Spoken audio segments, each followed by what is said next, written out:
ahora nos centramos con un asunto también que, dados los índices de contagios y epidemiológicos, pues nos preocupan. Hablamos de la hostelería y del turismo en nuestra comunidad, hoy ya con la barrera de los 300 contagios sobrepasada, cifras que van a ir en aumento según todos los expertos.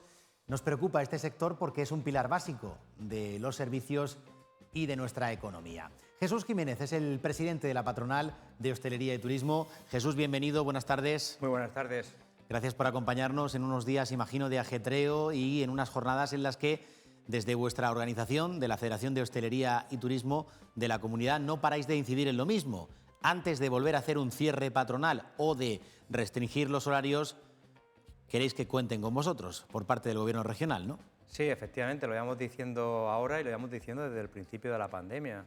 Al final vemos como después de 5 olas y ahora esta sexta ola que está empezando, las medidas son las mismas. Estamos atacando una epidemia del siglo XXI con herramientas del siglo XIX.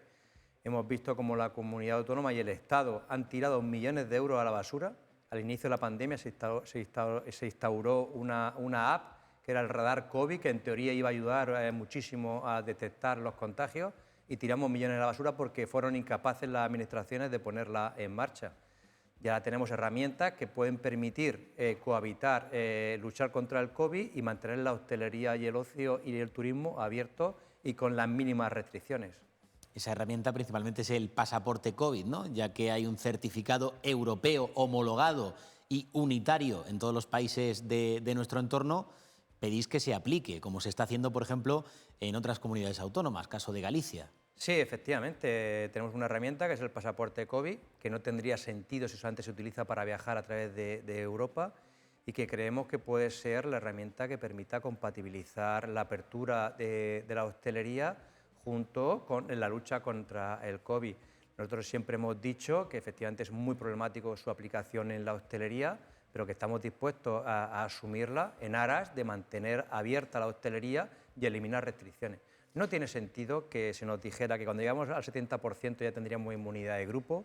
Se han equivocado los expertos, estamos en el 87% y vemos que hay dos grandes focos de contagio, que son los menores de 12 años, y nadie dice que se cierren las escuelas. Todos tenemos claro que las escuelas tienen que estar abiertas, y aquella población, en el caso de la región de Murcia, unas 109.000 personas que no se han vacunado todavía, ni tienen pensado vacunarse. No, porque son negacionistas desde la base, desde el principio, ¿no? Efectivamente, ni tienen pensado vacunarse. Entonces, no tiene sentido que porque haya un grupo que no se quiere vacunar, cerremos la actividad económica de un sector para que todos los demás seamos responsables. Esa medida va a mandar un mensaje muy equivocado al sector antivacuna, a esas personas que quieren vacunar, es decir, no te vacunes porque no te va a pasar nada. Tú puedes seguir haciendo tu vida, que las limitaciones van a ser para todos igual. De hecho, ayer el virólogo Luis Enjuanes, a nivel nacional, decía, proponía incluso ante los expertos sanitarios, bueno, esta gente que no se quiere vacunar, lo lógico es que si caen enfermos, paguen ellos el tratamiento, ¿no? Como método de presión para que sean más responsables. Sí, efectivamente, hay voces que están en contra de las medidas que se está planteando tanto a nivel estatal como a nivel autonómico. Al final tenemos un grupo de población que es responsable, y cada uno de esos responsables tiene la libertad de ejercer la vacuna o no ejercerla, pero tiene que ser responsable con sus consecuencias. Si tú para ir a África te tienes que poner una vacuna y si no, no vas, pues aquí tienes lo mismo. Tú para entrar a un establecimiento, no solamente de hostelería, te hablo de taxis, de tranvía, de centros comerciales, de los hospitales, que tanta seguridad se monta para entrar a los hospitales y que puede entrar una persona no vacunada porque no quiere vacunarse. Entonces, si tantos derechos tenemos, esas responsabilidades deben ir con ellas. E incluso, efectivamente, hay expertos que dicen, oye, si tú caes enfermo, tú deberás asumir los costes porque te estás negando a tomar una solución que ayuda a evitar esa enfermedad. Esta solución, insistimos, es siempre la vacuna. Además, se ha mostrado muy efectiva. Como estamos España y Portugal, no tiene nada que ver cómo andan en Alemania, en Rumanía, en Bélgica, en Centro Europa, principalmente. Y eso también el sector servicios lo nota, es el primero, ¿no? Sí, efectivamente. Nosotros ya sabéis que la lucha que hemos tenido que llevar durante estos 18 meses de pandemia, a base de cierres totales, cierres parciales, reducciones de horas y cientos de... Hemos tenido que preguntar hasta por la afiliación, si estabas casado, si eras pareja, si convivías o no convivías. Hemos hecho auténticas aberraciones para intentar seguir abiertos.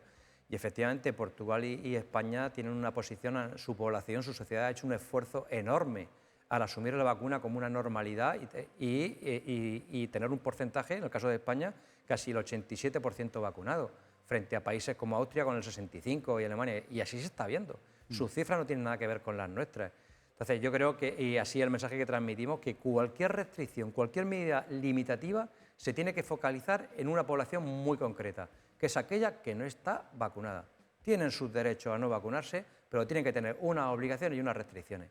No tiene sentido que restringamos a todo lo que hemos hecho el esfuerzo de vacunarnos porque hay una población que no se quiere vacunar. Entonces debemos de focalizar todas las limitaciones en ese público. Por ejemplo, no va a ser el caso, desgraciadamente, pero si mañana López Miras y su gobierno dicen implanto el pasaporte COVID, como en Galicia para el ocio nocturno, para el turismo, como en la Comunidad Valenciana para las visitas, por ejemplo, a los hospitales, el sector hostelero del ocio y el turismo estaría preparado para implementarlo. ¿De qué manera creéis que lo podéis hacer y cuál sería el sistema? Mira, preparados no estamos porque, por desgracia, la Administración no ha hecho su trabajo. Tenemos un pasaporte COVID y, a diferencia de otros países como Suiza o Italia, donde es obligatorio pedirlo, esos países han desarrollado unas aplicaciones para poder verificarlo. En España no hemos desarrollado nada. La comunidad autónoma nos hace voluntario la verificación del pasaporte COVID, pero no ha desarrollado ninguna app. Cataluña lo está implantando y ha desarrollado una app que permite su verificación. Entonces, preparados no estamos, pero somos capaces de prepararnos. Lo hemos demostrado a lo largo de la pandemia. Somos capaces de adaptarnos a esos cambios. Y nosotros decimos, oye, sé que va a ser problemático para muchos establecimientos, sobre todo para aquellos pequeños establecimientos que ahí tienen una persona, 2 personas, poder controlar eso. Pero hay maneras de controlarlo.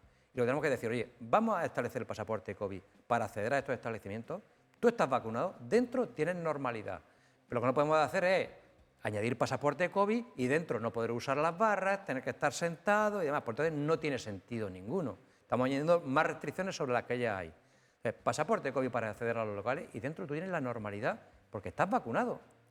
Esa libertad tan manida, ¿no?, de algunos, correcto, que se les llena la boca de libertad, libertad, pero libertad también para vacunarse y para ser corresponsable, ¿no? En caso de tener que volver a echar el cierre o de restringir horarios, ¿habéis calculado de nuevo el coste en este momento de la pandemia?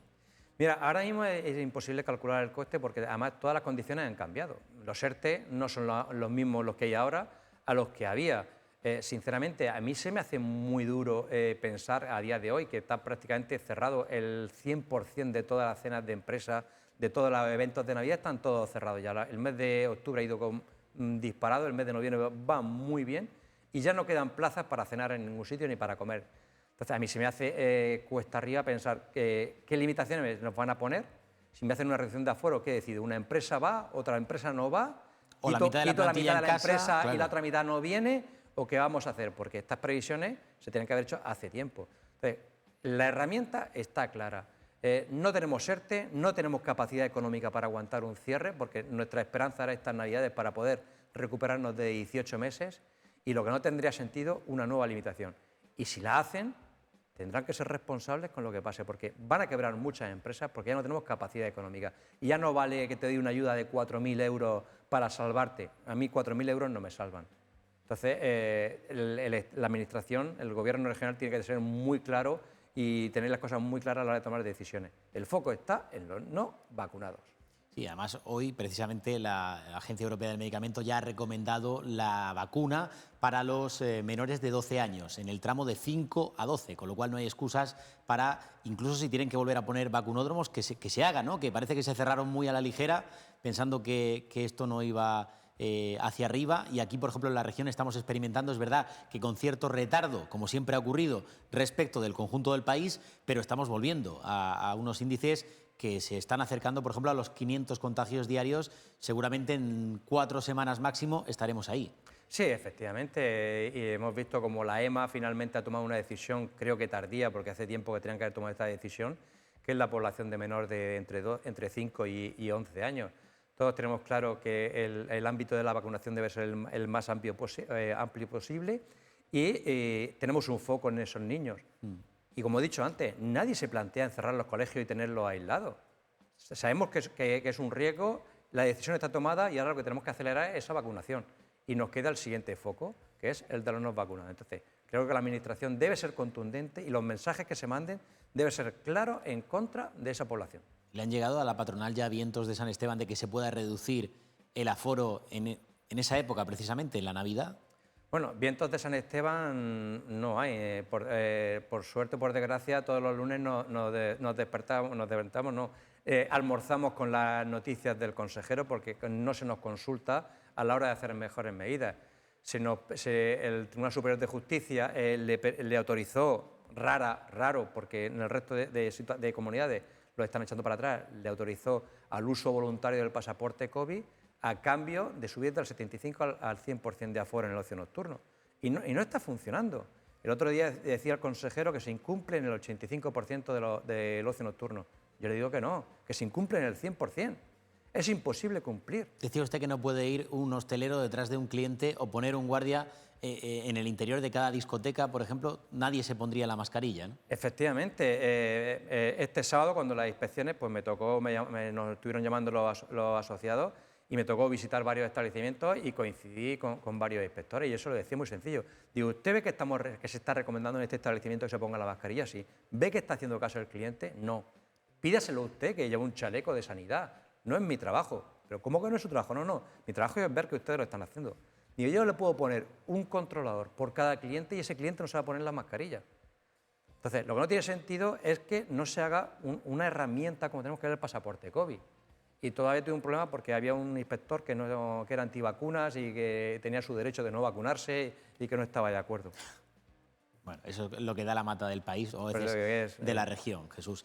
Pero han insistido que hay que pasar de esa voluntariedad a la obligatoriedad para que haya normalidad esta Navidad, no queda otra. Efectivamente, nosotros estamos dispuestos a asumir la obligatoriedad del pasaporte COVID con los costes que ello conlleva, con toda la problemática que ello conlleva. Y a partir de ahí, eso va a empujar a mucha gente, porque el segmento de no vacunados está entre los 20 y los 40 años, va a empujar a mucha gente a vacunarse si quiere acceder a la hostelería. Nosotros vamos a asumir eso y dentro queremos la normalidad que teníamos antes de la pandemia. Estamos asumiendo unos costes, estamos todos vacunados, todo el que está dentro está vacunado, va a haber una trazabilidad posiblemente para poder detener esas personas que han accedido, con lo cual tenemos mucho control sobre lo que está sucediendo y a partir de ahí vamos con esa medida. Si la ampliamos además a los taxis, a los tranvías, a los centros comerciales, vamos a poder empujar ese grupo a reducirlo a un mínimo, no a las 109.000 personas que tenemos a día de hoy. Sí, hay que luchar contra los no vacunados. De hecho, no hace muchas semanas hubo una fiesta anunciada en Murcia, en una discoteca, no vamos a decir cuál, que se pedía el pasaporte COVID. De hecho, aumentó en esa semana bastante el número de vacunados en ese tramo de edad. Sí, efectivamente, sí, yo tengo clarísimo que mucha gente que queda entre los 20 y 40 años, muchas veces esa gente está por dejadez, simplemente está por dejadez.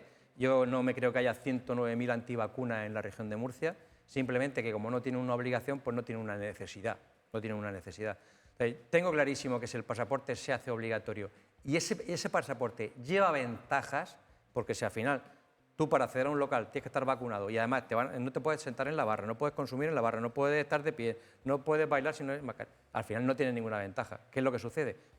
Las fiestas particulares, fuera de los establecimientos, los actos ilegales, los botellones y todo lo demás donde no se controla. Entonces, ese pasaporte es la herramienta. Y a partir de ahí, cuando eso se monte, yo te aseguro que los vacunados bajan drásticamente. Pedía usted el otro día en un municipio como Archena, junto a su alcaldesa, Patricia Fernández, que se tomara como referencia el municipalismo y las acciones para combatir la COVID, haciéndola cohabitable con la hostelería y con el turismo. Ponía de ejemplo a la ciudad termal, a ese municipio. ¿Cree que desde los ayuntamientos se puede hacer todavía más de lo que se está haciendo? Mira, la verdad que en esta pandemia todos empezamos de cero, sin conocimiento ninguno, pero los que de verdad apostaron fueron los ayuntamientos, sobre todo los ayuntamientos pequeños, ¿no? Hay ayuntamientos como el de Murcia en su momento, que le costó bastante avanzar en toda la expansión de las terrazas, el ayuntamiento de Lorca, Cartagena, pero los ayuntamientos pequeños enseguida entendieron que no podían cerrar todos los establecimientos, transformaron sin ningún problema el ocio nocturno en cafeterías, habilitaron espacios gigantescos en las calles para ocupar las terrazas, se preocuparon de que no se hundieran las empresas. Quitaron las tasas de basura, tasas de agua, la gran mayoría. Sin embargo, la administración estatal y autonómica no hizo absolutamente nada. Nos cerró, nos dejó con los alquileres, nos dejó con los impuestos, nos dejó con todos los gravámenes y no nos dejó nada. Solo la comunidad autónoma, 6 meses después, implementó un plan de ayuda, 4.000 euros para los establecimientos. Le voy a preguntar, ¿esas ayudas han llegado también o no? Sí, eso es indiscutible. Las ayudas con la comunidad autónoma, hay cosas que hay que reconocer. Nos dejaron tirados durante 6 meses, pero también fue la primera comunidad autónoma que puso un plan de ayuda encima de la mesa. Lo puso en julio y en septiembre, a mitad de julio, a final de julio, estaba prácticamente cobrado todo el plan de ayuda. Fue muy rápido, fueron muy rápidos y la verdad que en eso hay que reconocerlo. Luego pusieron un segundo plan de ayuda, fueron la primera comunidad que ponía un segundo plan de ayuda y el Estado, la verdad, que ha estado desaparecido durante toda esta pandemia. Creó un fondo de 11.000 millones para ayudar a las empresas COVID, destinó a la región de Murcia 142 millones, con unas limitaciones tales que, por desgracia, van a volver a nivel nacional, van a volver al Estado 97 millones. Antes se han entregado unos 44 millones de euros a día de hoy y hay que devolverlo el 31 de diciembre porque puso unas condiciones que era prácticamente imposible de cumplir y todos aquellos que habían hecho frente a sus gastos los habían pagado, ya no tenía opción de acudir a esa subvención. Con lo cual se primó... O sea, que tienes que ser deudor para poder cobrar. Se primó a los deudores y a los que prácticamente estaban a punto de quebrar para que pudieran tener ayuda. Aquellos que habían afrontado el riesgo y habían sido adelante con su capacidad económica no fueron los premiados. Y en eso es lo que te digo, que la administración estatal y autonómica nos han dejado mucho. Sin embargo, los municipios sí que han trabajado mucho, mucho, mucho. Pues en el municipalismo está la clave para ayudar a que no se cierre y se mantenga el empleo también. ¿Hay algún cálculo de trabajadores que se hayan perdido durante estos últimos meses? Pues la verdad que de trabajadores no recuerdo, no tengo la cifra. Sé que estábamos hablando, la región de Murcia, por cierto, tampoco ha sido la que más empresas ha perdido. No. A nivel nacional estábamos casi en un 35% de empresas del sector turístico que han desaparecido. En la región de Murcia no llegamos al 26%, estamos ahí alrededor del 25%, con lo cual estamos mejor. En estos meses de recuperación no hemos parado de crecer en empleo, de recuperar empleo. Prácticamente hemos recuperado el nivel que teníamos a nivel del 2019, a pesar de haber perdido el 25% de las empresas. Pero el problema es que si con esta incertidumbre que tenemos encima, nos es imposible ahora mismo, a día de hoy. Muchas veces, ayer me lo decían empresarios, ¿y qué hago yo? ¿Contrato la plantilla de Navidad si no sé lo que voy a hacer? Entonces, la verdad que en la empresa necesita seguridad y las medidas que se tomen necesitan verse a medio plazo y con seguridad. Hemos hablado mucho del ocio nocturno durante la entrevista, Jesús, pero también el ámbito hotelero necesita capacidad de reacción y de desactivar esa estacionalización que viene siendo la nota dominante en la región, no ahora en tiempos de pandemia, sino ya de antes. ¿Qué se está haciendo al respecto? Mira, la región de Murcia tiene un problema muy grave con el sector hotelero. Necesitamos planta hotelera, duplicar la planta hotelera mínimo. Te pongo un ejemplo, Murcia y Almería Murcia estaba muy por encima de la planta hotelera de Almería. A día de hoy Murcia sigue con sus 19.000 plazas hoteleras de los últimos 20 años y Almería está ya cerca de las 40.000 plazas hoteleras, con lo cual en los mismos años, con condiciones muy similares, porque no ya solamente podemos hablar de Alicante, que tiene otras cosas, sí, pero Almería y Murcia tenemos la misma malas comunicaciones. Estamos los dos en el sur un poco aislados, tanto vía terrestre como vía aérea y como vía férrea. Sin embargo, ellos han sido capaces de superarnos y duplicar nuestra plaza hotelera y nosotros estamos estancados. ¿Qué es lo que sucede? Yo lo tengo clarísimo y así lo digo por activa y por pasiva. Tenemos un presupuesto turístico raquítico, ha crecido relativamente en los últimos 3 o 4 años, pero somos el 11% del PIB y tenemos un presupuesto ridículo. Apenas 13 millones en el año 2019, de los cuales casi 4 millones eran en estructura. Con esos millones no se puede hacer absolutamente nada, no podemos promocionar en el extranjero, no se puede promocionar a nivel nacional. Este año, que lo suyo es que hacer un esfuerzo y ya declarar el turismo como algo prioritario para la región de Murcia, vamos en la misma línea, con lo cual vamos a tener la misma planta hotelera, necesitamos recuperarla, renovarla y reactivarla y no vamos a ser capaces. Entonces, lo que tengo claro es que necesitamos una política turística decidida, no la que se viene haciendo a saltos, ahora soy una cosa, ahora soy otra, y sin dotarlas del presupuesto necesario para llegar a lo que queremos ser. Y además da la sensación que desde el año 2004-2005, con aquella campaña magnífica de Donde vive el sol, con José Pablo Ruiz Avellán en la Consejería de Turismo, no se ha hecho nada igual, se ha dado palos de ciego, ¿no? Recuerdo pues desde al doctor Carabati, que Pedro Alberto Cruz se sacó de la chistera, u otras invenciones en cuanto a campañas que no terminan de llegar y además, lo que es peor, no se penetra en los turoperadores europeos, que son los que nos van a traer al cliente estable y que dé esa certidumbre al Efectivamente, sector. mira, hemos hecho auténticos disparates con la marca regional, con nuestra imagen turística, con todos estos bandazos. Y sí que ahora ya se llegó a un acuerdo de mantener una marca estable y de seguir una política estable. Pero al final tú te das cuenta de que no hay una decisión clara y contundente por parte del Gobierno regional en que el turismo sea el centro del desarrollo de la región de Murcia. Y lo más claro es que yo llevo 5 años de presidente de OITU, de la Federación Regional. Yo he tenido 4 consejeros de turismo en 5 años. No recuerdo si han sido 3 o 4 directores generales de turismo. No hay política turística que se mantenga con todos estos cambios. Y además se cambia el organigrama, el turismo, unas veces con cultura, otras con deporte, otras con economía, en fin, según, ¿no? Según... Sí, efectivamente. Siempre hemos definido, nosotros lo tenemos claro en el sector, que siempre hemos definido al turismo, que es la María, la asignatura María del Gobierno regional. Unas veces estamos en un lado, en otras veces estamos en otro, da exactamente igual. No hay una apuesta definida y clara por el turismo. Lo demuestran los presupuestos, lo demuestran los cambios continuos en la estructura organizativa y lo demuestran los cambios continuos tanto de consejería, del consejero, como del director general. No tiene sentido lo que estamos. El sector tiene una cosa muy clara, va a seguir trabajando por su cuenta, va a hacer lo imposible por ser lo que queremos que podemos ser. Pero, por desgracia, si la Administración regional no trabaja en esa línea, no vamos a llegar a ningún sitio. Y el trabajo se llama Presupuesto Regional de Turismo. Y si eso de verdad no tiene un impacto sustancial, vamos a seguir lo que hemos sido en los últimos 20 años.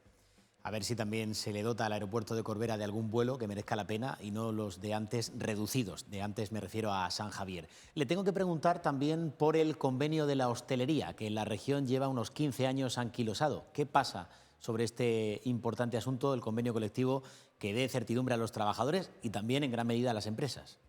Bueno, el convenio no es que lleve 15 años anquilosado, ya muchos más. Por desgracia tenemos un convenio que está totalmente obsoleto, Nunca se ha cambiado el texto del convenio, que data del año 80, me parece que nunca se ha cambiado el texto. Hay texto que a día de hoy es ilegal, está totalmente desactualizado. En el 2018 conseguimos llegar a un acuerdo de actualización de los salarios y no conseguimos llegar a un acuerdo para cambiar ese convenio. Nos pusimos la tarea de cambiar toda la redacción de ese convenio y actualizarlo a día de hoy, incluyendo pues, todo el tema de ultraactividad, de igualdad, de teletrabajo. La verdad que se hizo un trabajo muy duro y prácticamente llegamos a acuerdo en todos los puntos. Y tenemos un convenio que está bastante actualizado, bastante moderno, y nos falta ponernos en 2 puntos de acuerdo. Tenemos el tema salarial y el tema de la IT, que están ahora mismo, desde el 2020, están prácticamente bloqueando la situación del convenio. Sí. El 2020 creo que íbamos encaminados, nos pilló la pandemia y ahí se cayó todo y ahora se han retomado otra vez las conversaciones y yo espero que lleguemos a un acuerdo. Tenemos que hablar de la IT es un problema que tenemos que hablar. A día de hoy nosotros la vemos que está mal regulada. La IT, nuestro convenio cubre del 75% que establece la ley hasta el 100% en la enfermedad común. Sin embargo, en la enfermedad laboral, el trabajador cobra un 75%. Es decir, tú te caes en la empresa y te rompes una pierna y cobras el 75% del salario. Sin embargo, te vas a esquiar porque te apetece, te caes y te rompes una pierna y cobras el 100%. El Estado te paga el 75% y la empresa te complementa hasta el 25%. Y no lo entendemos, sinceramente, creemos que eso está mal. Creemos que lo lógico sería complementar las enfermedades laborales y los accidentes de trabajo, que la enfermedad común vaya regulada por la ley. Y a partir de ahí creo que debemos hacer un esfuerzo, los empresarios deben hacer un esfuerzo sustancial en actualizar esas tablas salariales. Efectivamente llevamos bastantes años, el 2019 me parece que fue la última subida, que no se han actualizado los salarios y tenemos que hacer un esfuerzo. Y No es el momento, porque estamos muy complicados con los 18 meses que hemos llevado, pero también es el momento, tampoco es el momento para los trabajadores seguir con los salarios bloqueados. Claro. Entonces, yo creo que es el momento de que los trabajadores entiendan que es la oportunidad de regular correctamente la ITE, pasar de ITE de enfermedad común a ITE de enfermedad laboral y accidentes de trabajo, y que los empresarios entendamos que hay que hacer un esfuerzo salarial sustancial para que mejoremos en calidad de trabajadores, que los trabajadores que tenemos vean que hay un futuro dentro de la carrera de trabajo de la hostelería y del turismo. Y creo que es, tanto de los sindicatos por nuestra parte, obligación de ponernos de acuerdo, y a mí me gustaría ponerme de acuerdo antes de que acabe el año, fíjate lo que te digo. Mira, nos quedamos con ese plazo porque hay que dar certidumbre y sobre todo aumentar la calidad del servicio. Luego hay empresarios que no encuentran camareros a 5 euros la hora, o episodios que hemos visto también últimamente bastante desagradables, casi de pirateo, ¿no?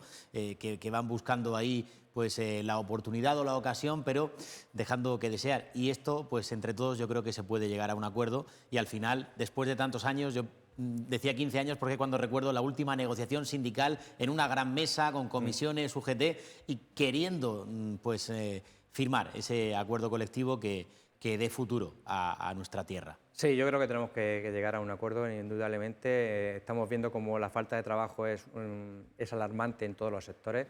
El sector de la logística, el sector de la alimentación se ha llevado mucho trabajador de la hostelería y tenemos un problema. Tenemos que incrementar la cualificación de nuestro personal, pero efectivamente tenemos que llegar a un trabajo. Y tendremos que ser ambas partes, tendremos que ceder en la ITE y tendremos que ceder en el incremento salarial. Pero al final tenemos que hacer un esfuerzo y alcanzar ese convenio, que son las normas que van a regular el futuro del turismo en la región de Murcia. Jesús Jiménez, gracias por acercarte aquí a Voces de la Región en Televisión Murciana y poner blanco sobre negro, como es habitual cada día también por parte de la patronal. Muchísimas gracias a vosotros por invitarme.